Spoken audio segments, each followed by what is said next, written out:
This meeting is being recorded. Oh, Connie.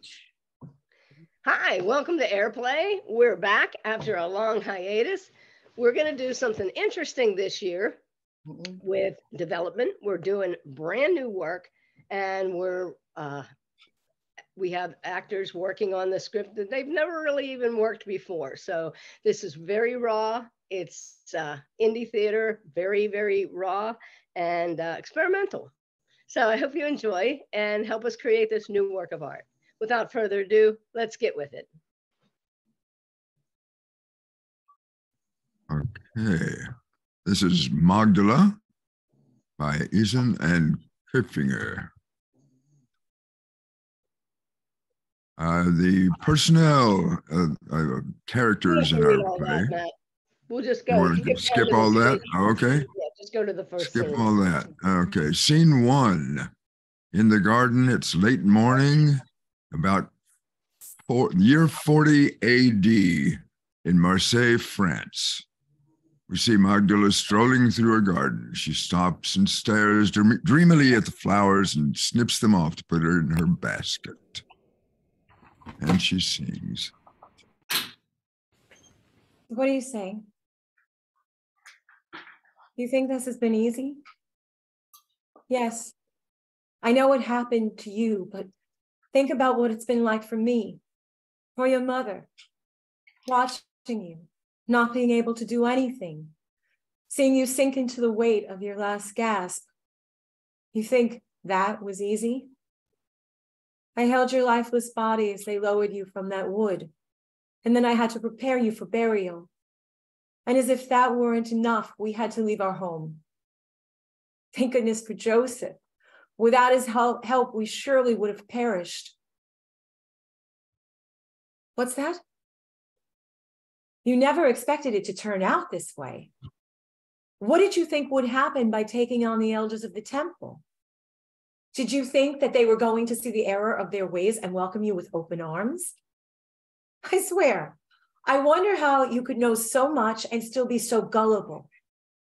Did you ever stop to think about what might happen to me, to your family? No, I'm not saying you didn't have an impact. That's not what I'm saying. That was evident by the numbers who turned out for your arrival in the city. But I think you let it go to your head. Sure, now you want me to forgive you. It was always about you, always. Trust me, I know all about it. I have been wrestling with this since that day.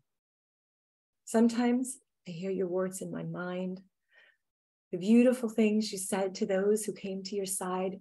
And now I hate you for leaving me here, for taking away the only real love I've ever known. We see Miriam enter with a basket of bread. She sees Magdala and notices she's crying. Oh, Miriam, I wasn't expecting you so early. Hello, Magdala. Difficult morning again? A little. Shall we? The baker's finest, hot off the coals. Perhaps Hera can make us some chai? She's off to the market. I offered to go. You? Going to the marketplace now? Since when? Last week, I had to. She needed some herbs from the apothecary. Why? Is she ill? No, not exactly. She's carrying. She's with child. Oh! Who is the lucky father? I didn't ask. She was taken against her will. Oh, no. That's terrible. It's a sin, the way women are treated. Is that what's weighing on you? It's everything, Miriam. I don't have to tell you. I know. It's been 7 years, but it seems like yesterday. Yes, it does. I still feel like we're on the run. And those images keep haunting me. It's still hard to know who to trust. I can't live like this.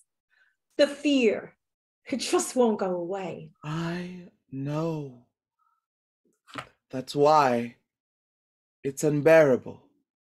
It's hard to believe that people could watch and enjoy the suffering. Strange, huh? The very thing he talked about. I know. That's why I'm giving up. I don't think I can do this anymore. Magdala, we have to be strong. We have been spared. There must be a reason. We have to go on. There's much work to be done. You know, the others are asking about you. You're still in touch. Yes. It's a lost cause. If he couldn't do it, how can we? People are ready now. The word is spreading. After all, you were the one he trusted the most.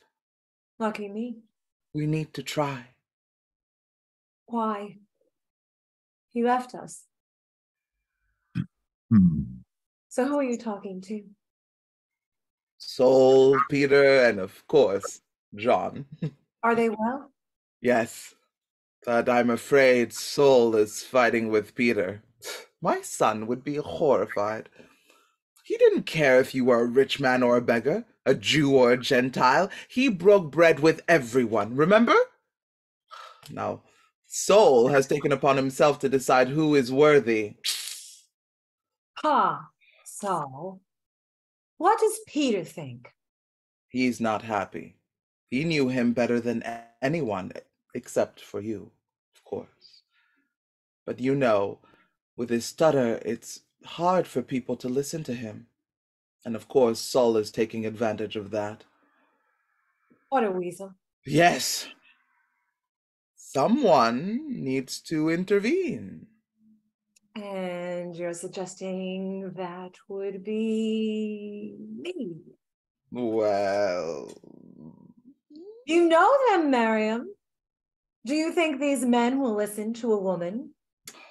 They already hate me because I was the first one he came to. And why do you think he came to you first? I don't know. I think you do. Miriam, I don't need this. I spent most of my money on his ministry. I tried now. I'm almost broke. I need to concentrate on my future, not my past. It's not about your circumstances. People marry, people die. The truth never changes. Well, the truth is, I see very little hope for humanity. How can you say that? You were as much a part of his work as he was. It wasn't about him, and he told us so. It was about love and forgiveness. People need to connect with one another. Right now, I'm not connected to anyone, and I like it that way. Well, we never know what fate has in store, do we?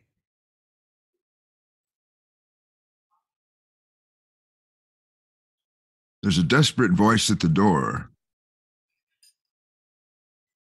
We hear pounding and shouting.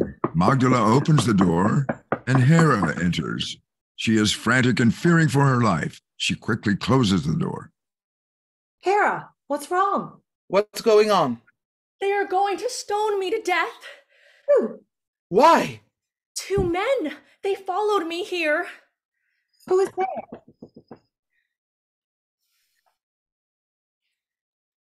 And who are you that speaks to me in that tone? Do you know that I am Magdalene? Pardon me, madam. I am Theo of Rhodes, the magistrate. Please hear us out. We think the young woman you were after has come to you. Beware. She's a witch. I am here with Dmitri Zakas, and he is looking for witches. There are no witches here.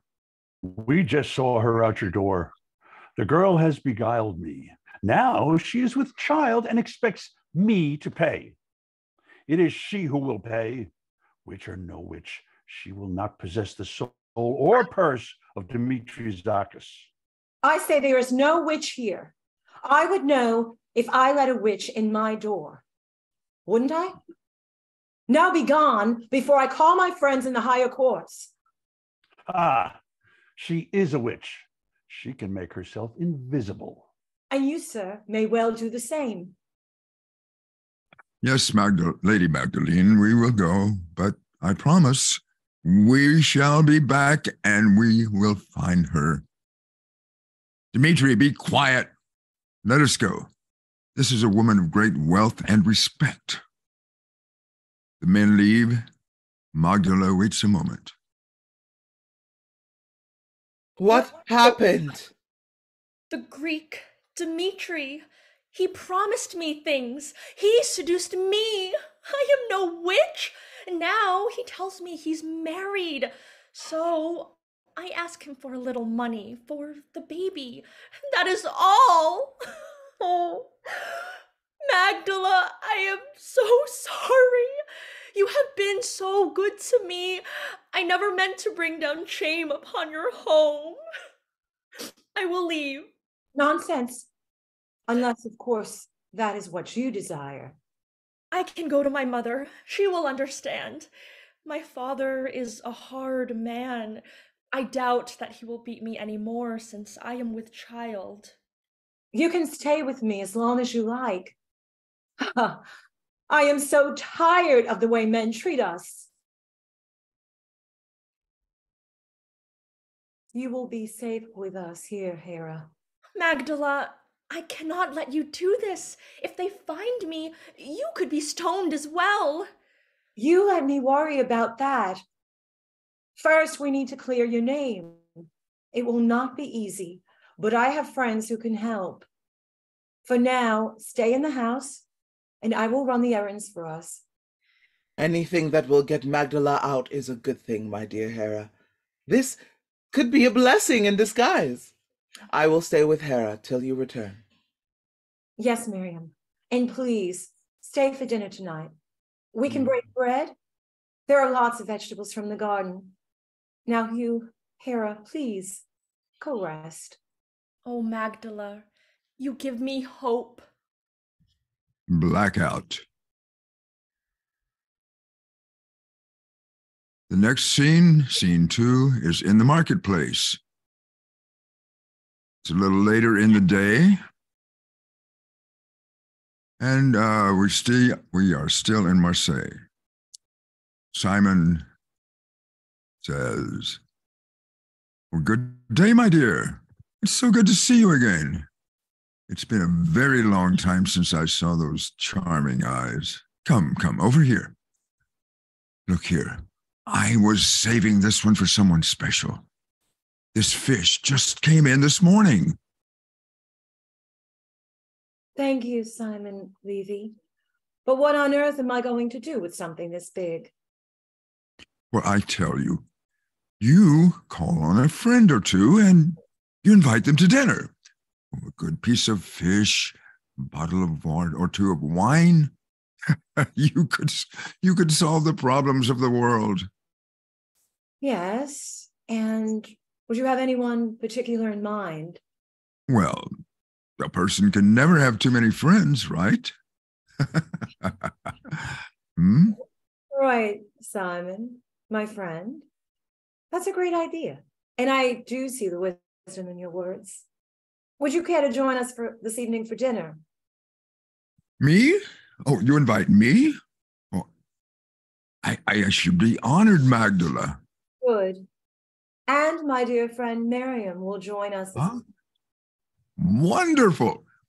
Oh, I remember her beautiful, warm smile. It will be a pleasure to join you. Then tonight it is. Now, how much do I owe you? Oh, since I shall be the beneficiary of your generosity, please, just allow me. It's been a long time since I've had the pleasure of a woman's company, let alone one who could prepare a feast. Thank you, Simon. Tonight, then? Indeed. Blackout.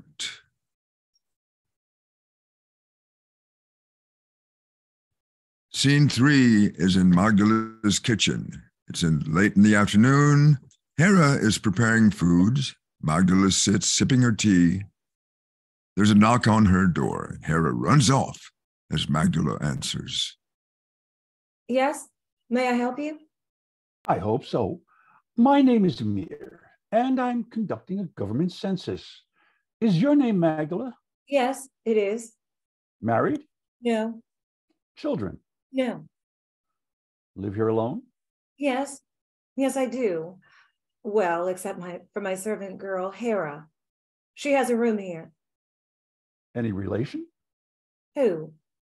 The servant girl, is she related to you? No. You're not from here, are you? Neither are you, judging from your accent. So, where? Where what? Where do you come from? Oh, I was born near Syria. Is that so? So was I. Yes, well, I left long ago and I haven't been there in years. Probably just as well. Why is that? You know, the civil unrest over there has really gotten out of hand. There are many who would act to oust Rome from the east. Oh, I wouldn't know about such things. I consider politics a bore.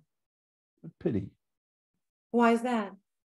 Oh, it's nothing. It's just that when you think about it, everything is politics. From the way we interact with friends and relatives to the people we put in office to make laws. And what about the people we don't put in office who seize control and initiate their own laws without the consent of the people? Well, clearly you are different. Most people I've encountered have no mind for such insights. Is that a good or bad thing? Depends On what? on what a man is looking for. You see, most men I know only want a woman to cook for them, wash their clothes, and give them children. And are you one of those men? I like to think not. I would tire very quickly of someone without wit and intelligence. Then you too are very different from most men I've encountered. Have you lived here long? In Marseille, that is? Oh, yes, many years. And you? Do you live here as well? Yes. I've taken a room above the old man's fish store in town. You mean Simon Levi? Yes, you know him. Indeed. He's a very kind man. He invited me to sup with him under a number of times, since he knows that I am new to the area. I find him quite generous. As do I. He is, as it happens, going to be here for dinner this evening. Would you care to join us? Yes, I'd love to. Nothing fancy, just his fish and a few vegetables from my garden. To one alone in a strange town, that is a feast fit for a king. Very well, then. I shall see you this evening. Then, Magdala, if I may, tonight it is. Thank you for your kindness. I look forward to this evening. Oh, by the way, I forgot to ask, how old are you? Excuse me. Oh, no, just for the census. We can talk about that later. I will see you tonight. Magdala slowly closes the door as Hera comes out. Is he gone? Yes. He is a stranger? Yes. You invited him to dinner here tonight? Yes, I did. Didn't I? What if he was sent by those men to find me? Oh, no. I mean, he's not from here. He's a census taker, just arrived. He's not part of that cabal. Hera jumps as Miriam enters with a few bottles of wine and more bread.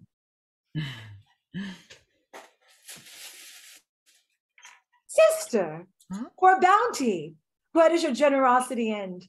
Miriam, did you see any men on your way here? Just that very handsome one as he was leaving moments ago. I hear he's the new census taker in town. Here, Hera, go drink your herbs and rest. We will make the meal. Hera exits. So, what's his name? Your visitor? Oh, Amir? His name is Amir. Where is he from? Syria. Of course, he looks like us. Yes, You spoke with him at length. I had to. What did he ask? What did you tell him? You're a million miles away, aren't you? You are taken with him. I can tell. Maybe. We shall see. What do you mean? He's coming to dinner tonight. What for? For dinner? Why? I invited him. Magdala, you know, we still need to be careful. He's living with Simon Levi, and Simon is coming to dinner as well. And why is Simon coming? He's bringing the fish. Oi, oi, oi! Oh, you go to the market to pick up a fish, and you come back with 2 men. Speaking of which, I need to pick vegetables. Magdala leaves the kitchen and goes into the garden. Once again, she's in conversation with her ephemeral beloved. Let's look how beautiful these greens are. We could never grow anything this lush back home, could we? What's that? Oh, yes. I bet you would like to taste them. I love cooking for you. You are always so easy to please that way. Even when something didn't turn out the way I'd hoped, you always made me feel so good. Not like my first husband. Yes, yes, I am entertaining tonight. Your mother's been just encouraging me to get back to the world. But it's not comfortable. In fact, it's very hard. Do you know what I mean? No, of course you don't. You were always so at ease with everyone. It's one of the things that drew me to you. What about tonight? Oh, I don't know. Both men just seem rather lonely. What? I have no idea what's on their mind. No, I'm not thinking that. Stop, that's not nice. Poor Simon, remember? He used to be a fisherman. Who, Amir? Well, yes, he is rather dashing, but every time I begin to think of anyone else, I see your face and how sad you were that night in Gethsemane. You knew then, didn't you? Nothing turned out the way we'd hoped. There we were, 2 leaves floating on the wand in the wind, helpless to control our desires, our destinies. You know, when I first heard you on the banks of the lake, you talked about our souls as if they were a piece of clay to be worked and fashioned like a sculpture. That we could start from something so rough and mold it into something so beautiful. God knows I know you tried. But we were up against something neither of us understood. The suffering, the brutality, the cruelty. What makes people that unfeeling? Yet you were able to forgive them. Those terrible men. What they did to you, to us. So what do you think? Yes, I think so too. The zucchini, the peppers, and the tomatoes. That should do it. Suddenly we hear the sound of a runaway horse and a man cursing loudly.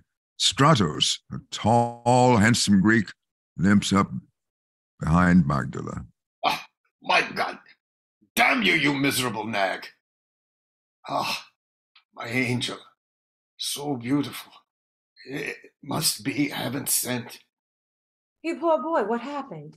Ill-tempered beast. What? And my horse. Stay still. Miriam, bring water, quick. What is it, Magdala? A boy thrown from his horse. He's hurt badly. Bring aloe, clean towels, and water. Coming now. You be still. We must stop the bleeding before you can walk. Ah, should I die? Be it in the arms of a beautiful woman. Be still, I say. You are not dying. Stop wiggling. What's your name? I'm Stratos of Athene, the shipbuilder.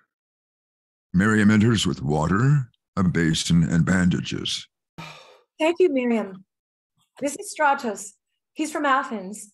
I will bandage him up enough to get him on his feet. Put him in my bed. Ah, another wonderful lady. I am blessed from above. I believe now I will survive. My pleasure, Stratos. You're in good hands. Magdala has the healing gift. I don't know about that, but I will wash his wounds and let nature do the rest. I am in heaven. Miriam leaves as Magdala cleans and bandages Stratos' wounds. He squirms. Sweet woman, how can I ever repay you? Stop squirming, for starters. You allow a stranger to stay in your bed. The rabbi says there are no strangers, not really. You see, I get feelings about people, intuitions. You seem okay. Besides, I have two big, strong men coming for dinner tonight. One owns a fish market, and he rents rooms above his store. So I will ask him to take you to spend the night there after you rest. Sweet woman, I am so touched and so grateful for your tenderness. I assure you I always repay my debts. Stratos is nothing if not a man of his word. I do not help you for recompense. But surely you would not refuse my generosity.